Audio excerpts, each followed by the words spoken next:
So the biggest thing for us is we scrimmage every week. I make our players do, if they play FPS games, we make them do aim labs. So that way they're focusing on their aim and their skill. All of our teams, we have them scrim. So we scrimmage. I say scrim, like people know what the word scrim is, but some may not. But we have them scrim every week. Some more than others. And based off of that, we kind of go back and we watch VOD and we see our players' gameplay and we kind of evaluate, hey, why did you make this move? Why did you do this? We ask them questions to kind of plant that seed to hopefully get them to understand, why did I do that? And why didn't I do this? What were my options? And so that's the biggest evaluation piece that we do. As far as the putting them in position for future success, I think through that, you'll see them grow and improve. They'll learn from their mistakes. Obviously, if they play an FPS game, they'll learn to do better with their aim, and that will improve and their skill will improve.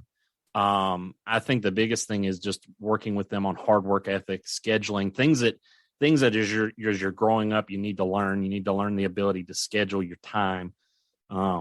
This time's for class, this time's for homework, this time's for practice, this time's for scrimmaging, this time is for, just free time for whatever you want to do. Teaching them those small basic things too, I think that positions them for personal future success, because beyond, if they go play at a 4-year university, that would be great.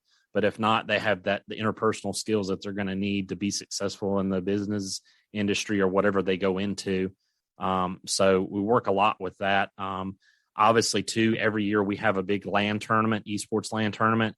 And so I try to do as much as I can to get our kids in front of other coaches. If their desire is to play at a 4-year college or university, we actually took our first trip on a LAN tournament this past fall. This spring, we're hosting our second annual LAN tournament. So I try to put them in front of people, put them on big stages too, like give them that competitive atmosphere so that they know what that's like. But then also, talk with coaches and say, hey, I've got this student who really wants to play at a 4-year college or university, and I think they've got what it takes and they've put in the hard work. So making those connections as well. I think that's positioned them too for future success, especially if they want to go into the esports world and play at a 4-year. We actually had one of our players last year recruited to a 4-year university, was our first signee this past winter. And he met a coach at that LAN tournament. So that we're doing all we can. Not every kid's going to go into esports. I mean, I've got a student who just graduated who wants to own his own business. And so whatever I can do to make a connection with somebody in our community to get that student an internship or get them involved and plant that seed, if that's what they want to do, that's great. If they want to go into esports, that's wonderful too. But doing whatever we can to make sure that they're successful in whatever career route that they go and life route that they go.